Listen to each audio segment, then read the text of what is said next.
अस्सलाम वालेकुम दोस्तों, आज मैं आपके लिए हाज़िर हुई हूँ लेके रात के घटाटोप अंधेरे में जन्म लेने वाली एक खौफनाक तहरीक अंगेज़ कहानी मनहूस हवेली।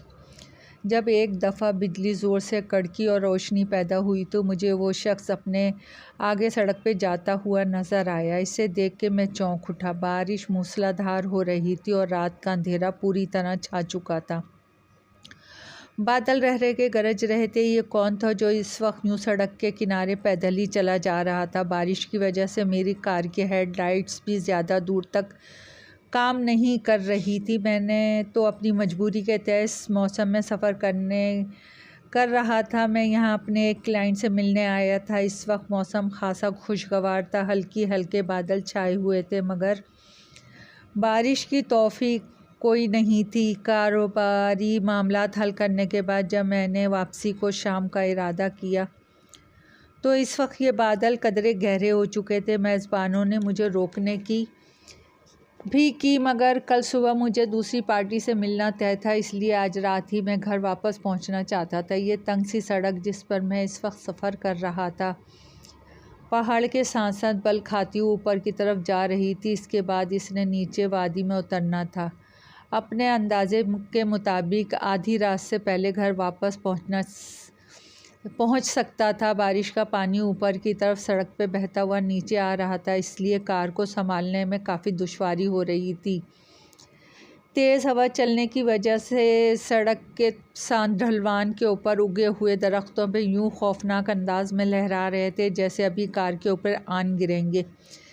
इस मौसम में एक तन्हा शख्स का पैदल सफ़र करना वाकई हैरतकुन था। जब मैंने इसके करीब पहुंचा तो देखा कि वो मकामी लिबास में मलबूस एक अधेड़ उम्र शख्स था। मुझे इस पर तरस आ गया और मैंने करीब पहुंच के कार की रफ्तार मधी की।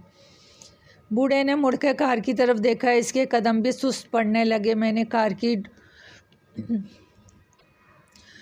कार की दूसरी तरफ वाली खिड़की का शीशा नीचे करते हुए इससे कार में बैठने का इशारा किया। बूढ़ा कार की तरफ झपकते हुए बोला, कोई बात नहीं साहब, आप जाओ, मेरा घर करीब ही है, मैं जल्दी पहुंच जाऊंगा। मेरे इसरार पे वो बूढ़ा हिचकिचाता हुआ कार में बैठ गया। मैंने शीशा वापस ऊपर चढ़ाया और कार को आगे बढ़ाते हुए बोला, इस मौसम और इस उम्र में पहाड़ी ढलान पे सफ़र करना मुनासिब नहीं, मैं आपको आपके घर छोड़ देता हूँ। बूढ़े ने तशक्कुर आमेज़ अंदाज में मेरी तरफ देखा और फिर मुझे अपने घर का रास्ता समझाने लगा। इसका घर इस सड़क पर थोड़ा हटकर एक नशेबी जगह पे था।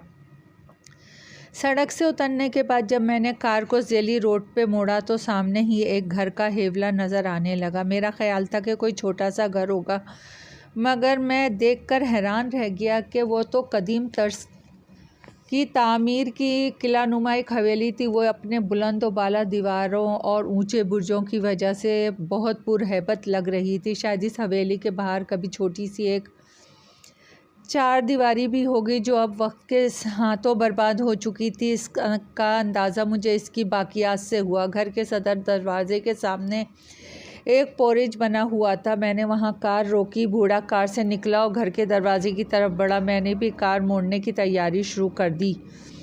बूढ़े ने घर के दरवाजे पे दस्तक दी और फिर मुड़कर मेरी तरफ देखते हुए बोला, अगर आप जाने से पहले मेरे साथ चाय की एक प्याली पी लें तो मुझे बहुत खुशी होगी। मैं फ़ौरन वापस जाना चाहता था मगर बूढ़े के इसरार पर मुझे अपना इरादा बदलना पड़ा। मैंने कंधे उचकाते हुए कार का इंजन बंद किया। बूढ़े की तीसरी दस्तक पे घर का दरवाज़ा खुला। दरवाज़ा खोलने वाली एक नौजवान लड़की थी। वो भी बूढ़े की तरह कदीम देहाती लिबास में मलबूस थी। उसकी उम्र 20-25 साल के लगभग थी और जिस्म अच्छा खासा सिडौल और सेहतमंद था। लड़की ने सवालिया नज़रों से मेरी तरफ देखा तो बूढ़ा बोला, अंदर चल, सब बताता हूँ। फिर मेरी तरफ देखते हुए बोला, आइए ना, अंदर आ जाएं। मैं इसके पीछे पीछे घर के अंदर आ गया। दरवाजे के बाद एक छोटी सी ड्योढ़ी नुमा जगह थी। इससे आगे एक लंबी राहदरी जिसके दोनों अतराफ कमरों के दरवाजे नज़र आ रहे थे। राहदरी के सिरे पर एक हॉल नुमा कमरा था। वहाँ से सीढ़ियाँ ऊपर की मंजिल की तरफ जाती दिखाई दे रही थीं। इस हॉल में भी कई कमरों के दरवाजे नज़र आए जो सब बंद थे। एक तरफ सीढ़ियों के करीब खाने की मेज़ रखी नज़र आई। इसके पीछे बावर्ची खाने का हॉल में मौजूद फर्नीचर कदीम तर्ज का था मगर बिल्कुल साफ़ था। शायद रोज़ाना इसकी सफाई की जाती थी। पूरे कमरे में मुझे कोई भी बिजली का एक बल्ब नज़र ना आया, मगर हैरत की बात यह थी कि रोशनी फिर भी हो रही थी। अभी मैं इस बारे में बूढ़े से पूछने का इरादा कर ही रहा था कि बूढ़ा लड़की से मुखातिब हुआ, नताशा जा मेहमान के लिए चाय बना के ले आ और साथ कुछ खाने को भी ले आना। उन्होंने आज मेरी बहुत मदद की है। नताशा सिर हिलाती हुई बावर्ची खाने में चली गई।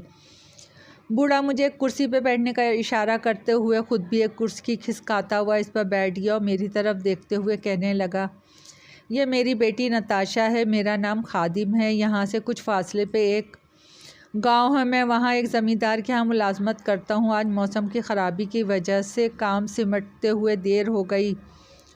और ये हवेली? मैंने सवालिया नज़रों से आसपास देखते हुए पूछा। बूढ़े ने एक सर्द आह भरी, ये हमारी आबाई हवेली है, कभी हम भी ज़मींदार थे, फिर वक्त ने हमें कंगाल कर दिया। अब हम दूसरों की मुलाजमत करने पे मजबूर हैं, मगर अपने आबा व अजद की इस आखिरी निशानी को संभाल के रखा हुआ है।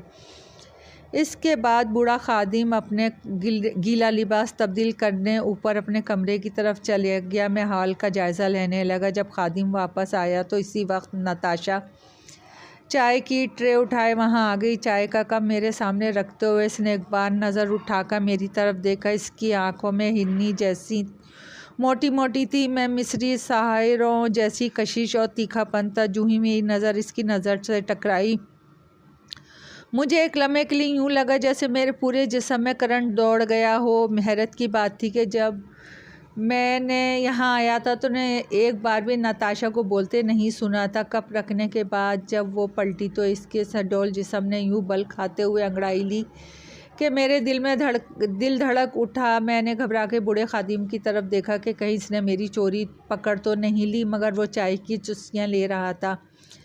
मैंने सुकून की एक हल्की सी सांस ली। इस दौरान मैं नताशा दोबारा बावर्ची खाने में घुस गए। चाय पीने के दौरान मैं बूढ़े खादिम मुझे अपने बुज़ुर्गों और ख़ानदान के हालात सुनाता रहा, हालांकि मुझे इनमें कोई दिलचस्पी नहीं थी, मगर मैं इसका दिल रखने के लिए पूरी तवज्जो से इसकी बात सुनता रहा। चाय पीने के बाद जब मैं वापसी के लिए उठने लगा तो नताशा बावर्ची खाने से निकल आई। वो खिड़की का पर्दा हटा कर बाहर बारिश की सूरत हाल देखने लगी। खादिम ने भी आगे बढ़कर खिड़की से झांका। बाहर बारिश पहले से भी ज़्यादा तेज़ हो चुकी है, हवा भी बहुत तेज़ चल रही है, तूफ़ान की शिद्दत में इजाफ़ा हो रहा है। खादिम मेरी तरफ से देखते हुए बोला, मेरा मशवरा तो यही है कि आप आज रात यहीं रुक जाएं, उम्मीद है सुबह तक मौसम ठीक हो जाएगा। इसकी बात सुन के मैं शशोपंज में पड़ गया। मेरा घर पहुंचना बहुत ज़रूरी है, मैं धीरे से बोला। अगर इस मौसम ने घर पर ही ना पहुंचने दिया तो फिर सफ़र का ख़तरा मोल लेने का क्या फ़ायदा। इस दफ़ा नताशा ने मेरी तरफ देखते हुए कहा। इसकी आवाज़ सुनकर मुझे यूँ लगा जैसे अजता के किसी दूर दराज मंदिरों में कोई जल तरंग बज उठा हो। इसने कुछ इस अंदाज से मेरी तरफ देखा कि मुझे अपने इरादे मुतज़लज़ल होते महसूस होने लगे। इसकी निगाहों में वाज़े तौर पे कोई सहर था जिससे मैं कोशिश के बावजूद भी नहीं बच पा रहा था। जब मैं ने कोई जवाब न दिया तो खादिम ने नताशा की तरफ देखा और फिर कहने लगा, जाओ और मेहमानों के लिए सामने वाले कमरे में बिस्तर दुरुस्त कर दो। मैं फिर भी कुछ ना बोल पाया। नताशा ने हल्की सी मुस्कुराहट से मेरी तरफ देखा और कमरे की तरफ बढ़ गई। छोटा सा ये कमरा खूबसूरत अंदाज में सजा हुआ था। सबसे नुमाया चीज़ पुराने तर्ज की मसेरी थी जिसके चारों तरफ साहिरी हरेरी पर्दे लटके हुए थे। मसेरी के ऊपर एक छप्पर भी मौजूद था। कमरे में अजीब सी मसरूर कुन खुशबू फैली हुई थी।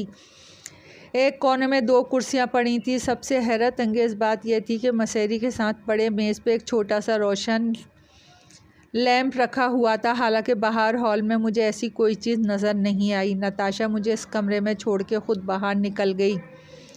जाते हुए इसने एक दफ़ा मुड़कर मेरी तरफ गहरी नज़रों से देखा और फिर चली गई। कमरे में फैली खुशबू ने मेरे असाब को पुरसुकून कर दिया।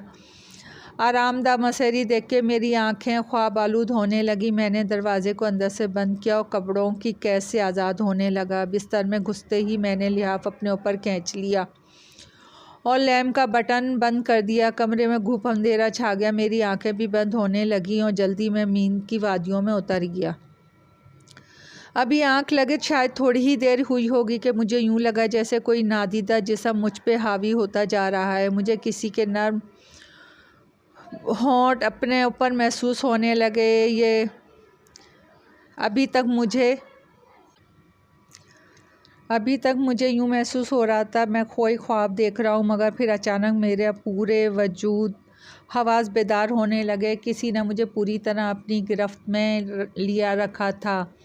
मैं एक झटके से बिस्तर पर उठकर बैठा। इसी वक्त कमरे में कुछ सराहट हुई। मैं उछल कर अपने बिस्तर से निकल आया और हाथ बढ़ा के टेबल लैम्प का बटन टटोलने लगा। इसी वक्त किसी के भागने की आवाज़ सुनाई दी। लैम्प रोशन होते ही मुझे दरवाज़ा बंद होने की आवाज़ सुनाई दी। मैंने चौंक के दरवाजे की तरफ देखा। दरवाजे की चटखनी खुली हुई थी। हालांकि मुझे याद था कि मैंने सोने से पहले चटखनी लगाई थी। खौफ की एक तेज़ लहर मेरे पूरे जिस्म में दौड़ गई। यानी मैं ख्वाब नहीं देख रहा था, यकीनन कोई मेरे कमरे में मौजूद था। मैं लपक के दरवाजे के करीब गया। वो वाकई खुला हुआ था, अपने महसूस हो रहा था। मैंने बिना सोचे समझे दरवाज़ा खोला, बाहर निकल आया। बाहर हॉल में गहरी खामोशी और सुकूत छाया हुआ था। सामने ही वो सीढ़ियाँ नज़र आ रही थी जो ऊपर बूढ़े खादिम के कमरे की तरफ जाती थी। मैं सीढ़ियाँ चढ़ने लगा। बूढ़े के कमरे के सामने पहुँच के दरवाजे पे दबाव डाला तो वो खुल गया। कमरे के अंदर के बिस्तर पे बूढ़ा चित लेटा हुआ सो रहा था। मैं धीरे धीरे इसके करीब पहुँचा। मेरी आहट पाकर भी इसके जिस्म में कोई जुम्बिश नहीं हुई। वो बदस्तूर गहरी नींद में था। मैंने इसे एक आवाज़ दी, मगर कोई जवाब न मिला। इसके शाने पे हाथ रख के हौले से हिलाया, मगर इसने कोई जवाब नहीं दिया। मैंने इसके सीने पे हाथ रखा तो मुझे अपना ही दिल रुकता हुआ महसूस हुआ। बूढ़े खादिम का जिस्म बिल्कुल ठंडा पड़ चुका था। यकीनन वो मर चुका था। मैं बितक के पीछे हट गया। मैं पलट के तेज़ी से सीढ़ियाँ उतरने लगा। मुझे अब नताशा की तलाश थी ताकि इसे बूढ़े के मरने की इत्तला दे सकूं। हॉल के बगल में एक और राहदरी थी। मैं तेज़ी से इसकी तरफ आगे बढ़ा। एक कमरे का दरवाज़ा थोड़ा सा खुला हुआ नज़र आया तो मैंने दरवाजे के सामने रुक गया। हल्की हल्की रोशनी दरवाजे की दरी से बाहर झांक रही थी। मैंने दरवाजे पे हाथ से दबाव डाला तो दरवाज़ा खुलता चला गया। अंदर का मंजर मेरे लिए हैरत अंगेज़ था। सामने बिस्तर पे नताशा लेटी हुई थी। इसकी टांगें बिस्तर से नीचे लटक रही थी, बाजू फैले हुए थे और लिबास बेतरतीब था जिसमें से इसका जिस्म झलक रहा था। मैं पहली नज़र में यही समझा वो मर चुकी है, मगर इसका फूलता पिचकता पेट इसकी ज़िंदगी की गवाही दे रहा था। मुँह खोले अजीब से अंदाज में सांस ले रही थी। मेरी आहट पाकर वो एकदम उछल के बिस्तर पे बैठ गई। इसकी आंखों में अजीब सा खुमार था। वो कुछ बोले बगैर मेरे करीब आके खड़ी हो गई। मुझे घूरने लगी। मैं इसकी हालत पर हैरत ज़दा था। वो मेरे इतने करीब थी कि इसका बदन मेरे जिस्म से छू रहा था। कुछ देर तक जब वो कुछ ना बोली तो मैंने इसे खादिम की मौत के मुतालिक बताना लगा, मगर यह ख़बर सुनकर भी इसकी हालत में कोई तब्दीली ना हुई। वो एक टुक मुझे देख रही थी। मैंने इसका हाथ पकड़ा और इसे कमरे से बाहर ले आया। इसका हाथ बर्फ़ की मानियत ठंडा महसूस हो रहा था, मगर इस वक्त मैंने इस पर तवज्जो ना दी। मैं इसे खींचता हुआ बूढ़े के कमरे की तरफ ले जाने लगा। वो मरे मरे कदमों से मेरे साथ चल रही थी। कमरे की सूरत हाल में कोई तब्दीली नहीं थी। बूढ़े की लाश अभी तक इसी हालत में बिस्तर पर पड़ी थी। ये देखो इसे क्या हुआ है। मैंने नताशा से कहा। सब बताती हूँ, मेरे साथ आओ। नताशा की आवाज़ किसी गहरे कुएं से आती हुई महसूस हुई। अब इसने मेरा हाथ थामा। वापस सीढ़ियाँ उतरने लगी। नताशा मुझे अपने साथ लेकर अक्कबी बाग पहुँच गई। इस वक्त अब बारिश रुक चुकी थी। बादल भी छट गए थे और सितारों की हल्की हल्की रोशनी भीगे भीगे मौसम में हर तरफ फैली हुई थी। मुझे साथ लेके कुछ दूर फूलों के पौधों की एक बड़ी सी झाड़ी के पास आ रुकी। मैंने देखा इस झाड़ी के पीछे कुछ कब्रें बनी हुई थी। एक खाली कब्र खुली थी कब्र भी नज़र आ रही थी। खौफ की एक तेज़ लहर मेरे पूरे जिस्म में दौड़ गई। यह सब क्या था? इसी वक्त मैंने एक साए को झाड़ी के पीछे से निकल के अपनी तरफ बढ़ते हुए देखा तो चौंक उठा। जब वो करीब पहुंचा तो इसे देखते ही मैं हैरत के मारे उछल पड़ा। वो बूढ़ा खादिम था, मगर वो यहाँ कैसे? इसकी लाश तो मैंने ऊपर कमरे में पड़ी हुई देखी थी। मैंने नताशा की तरफ देखा और हैरत और खौफ के मारे हकलाते हुए पूछा, ये सब कैसे? नताशा के चेहरे पे एक अजीब सी मुस्कुराहट थी। इसके बोलने से पहले ही खादिम ने कुछ दूर एक दरख्त की तरफ इशारा किया। मैंने चौंक के इसकी तरफ देखा तो मेरा दिल, जो पहले ही बुरी तरह धड़क रहा था, अब यूँ लगा जैसे बंद ही हो जाएगा। मुझे वहाँ इस दरख्त के नीचे कफन में लिपटी एक लाश पड़ी नज़र आई। ये सब क्या है? मैंने घबरा के पूछा। इस लाश को वहाँ से उठाओ, इस खाली कब्र में दफन कर दो, बूढ़े खादिम की ससराती हुई आवाज़ सुनाई दी। मैंने इसकी बात पर अमल करने के बजाय पलट के वहाँ से भागने की कोशिश की तो नताशा ने मेरा हाथ पर अपना हाथ का दबाव डाला। मुझे यूँ लगा जैसे मेरा हाथ किसी आहनी शिकंजे में आ गया हो। मैं बावजूद कोशिश के अपनी जगह से हिल ना सका। मेरे पाँव मन भर के हो गए। इसकी गैर इंसानी आवाज़ में एक अजीब सा तहक्कुम था, जैसे कहा है वैसा करो वरना तुम्हें भी इसी के साथ इस कब्र में दफन होना पड़ेगा। यह कहते हुए इसने मुझे लाश की तरफ धकेल दिया। मैं ना चाहते हुए भी इस तरफ बढ़ गया। यूँ लगा जैसे कोई अनजानी ताकत मुझे इसकी बात मानने पर मजबूर कर रही हो। मैंने आगे बढ़ के लाश को बामुश्किल उठाया। वो किसी बदकिस्मत नौजवान की लाश थी जिसका रंग यूँ पीला पड़ चुका था जैसे जिस्म से सारा खून निचोड़ लिया गया हो। इसे ला कर मैंने कब्र में रख दिया। खादिम ने कुछ दूर पड़ी एक खुदाल की तरफ इशारा किया तो मैंने इसकी मदद से कब्र में मिट्टी भरना शुरू कर दी। इसे एक कब्र की शक्ल देने के बाद जब मैं खड़ा हुआ तो नताशा की आवाज़ दोबारा सुनाई दी, चलो अब एक और कब्र खोद दो। ये किस लिए? मैंने चौंक कर पूछा, क्योंकि मुझे वहाँ कोई और लाश नज़र नहीं आ रही थी।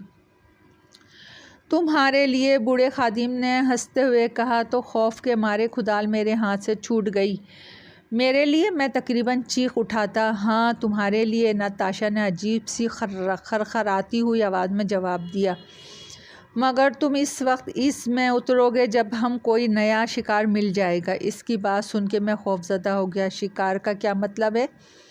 इसका मतलब है हम तुम्हें बाद में बताते हैं, पहले तुम कब्र खोदो। बूढ़े खादिम खौफनाक लहजे में बोला तो ना चाहते हुए भी मेरे हाथ चलने लगे। बारिश की वजह से ज़मीन नरम हो चुकी थी, इसलिए मैंने थोड़ी ही देर में ज़मीन खोदी। नताशा और बूढ़ा पर खड़े मेरे काम को देख रहे थे। काम मुकम्मल करके जब मैंने अपने माथे से पसीना पोंछा, जो मेहनत से ज़्यादा खौफ की वजह से आया हुआ था, तो खादिम हंसते हुए बोला, बहुत खूब, अब कोई और आएगा और तुम्हें इस कब्र में दबा देगा। फिर वो अपनी कब्र तैयार करेगा और इसका इंतज़ार करेगा जो इसे कब्र के हवाले करेगा। मैं तुम्हें और तुम्हारी बेटी दोनों को मार दूँगा। मैंने चीखते हुए कहा।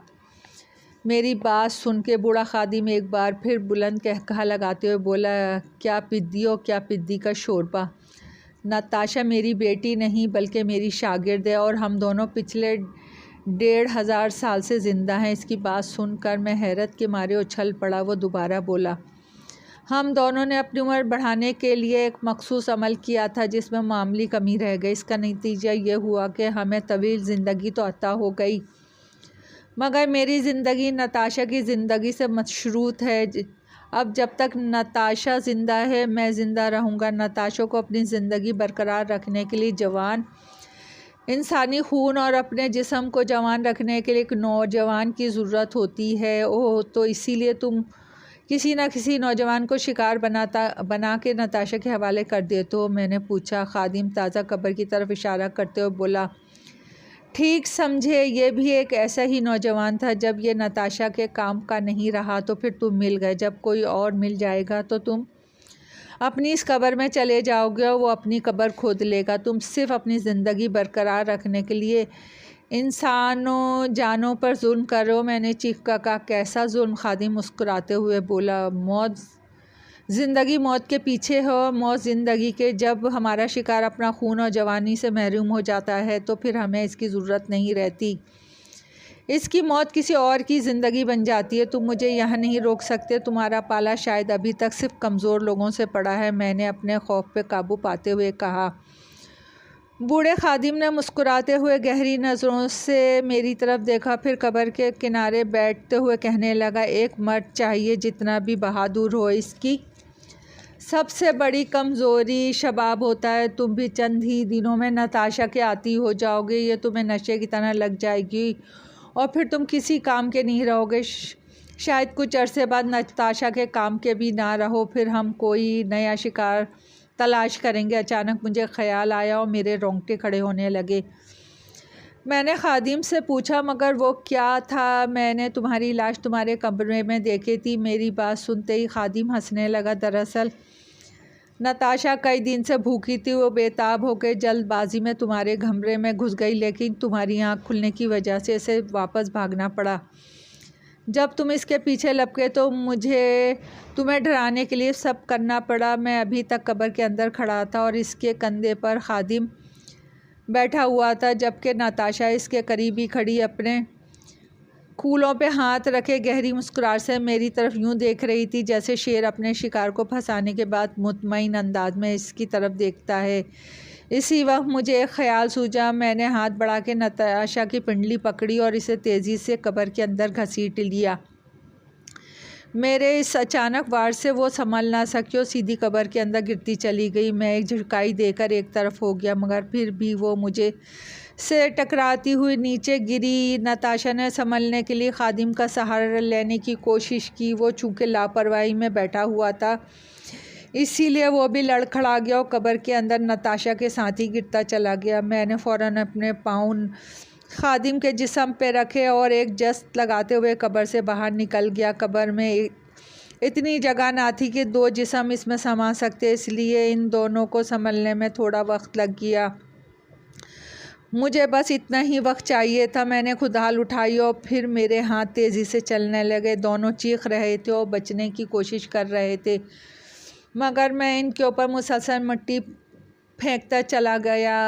दोनों जिंदा दफन हो रहे थे। थोड़ी देर बाद इनकी चीखें दम तोड़ गईं। वो पूरी तरह मिट्टी के अंदर दफन हो चुके थे। वो हमेशा के लिए ज़िंदा रहना चाहते थे, मगर अब हमेशा के लिए दफन हो चुके थे, मगर ज़िंदा ही। मुसलसल खुदाल चलाने से मेरी सांस फूल रही थी। मुझे यकीन नहीं आ रहा था कि मेरी जान इन दोनों अफरीतों से छूट गई। मैं लड़खड़ाते कदमों से इमारत की तरफ बढ़ा। हॉल में आके मैं एक कुर्सी पर ढह गया। थोड़ी देर बाद जब मुझे दम में दम आया तो मैंने पानी का एक गिलास पिया और फिर बैरूनी दरवाजे की तरफ चल पड़ा। मैं जलिस मनहूस इमारत से निकलना चाहता था। जब मैं बाहर कार पोरिज में पहुंचा, इस वक्त मशरिकी उफ़क़ पे सफ़ेदी शहर नमूदार हो रहा था। मतलब बिल्कुल साफ़ हो चुका था। कहीं कहीं बादलों के छोटे छोटे गुलाबी टुकड़े ज़रूर नज़र आ रहे थे, लेकिन ज़्यादातर आसमान नीला झांक रहा था। मैं कार में बैठा कांपते हाथों से इसे स्टार्ट किया और बड़ी सड़क की तरफ चल दिया। सड़क घूमती ऊपर की तरफ जा रही थी। सड़क के हर चक्कर के बाद वो मनहूस हवेली मेरे सामने आ जाती। एक बार जब पहाड़ के गिर्द घूम कर मैं थोड़ा ऊपर पहुंचा और वो हवेली मुझे नज़र आई, तो अचानक इसकी बलाई मंजिल के खिड़की का पट खुल गया। मुझे यूं लगा जैसे नताशा इसके अंदर खड़ी मेरी तरफ देख रही हो।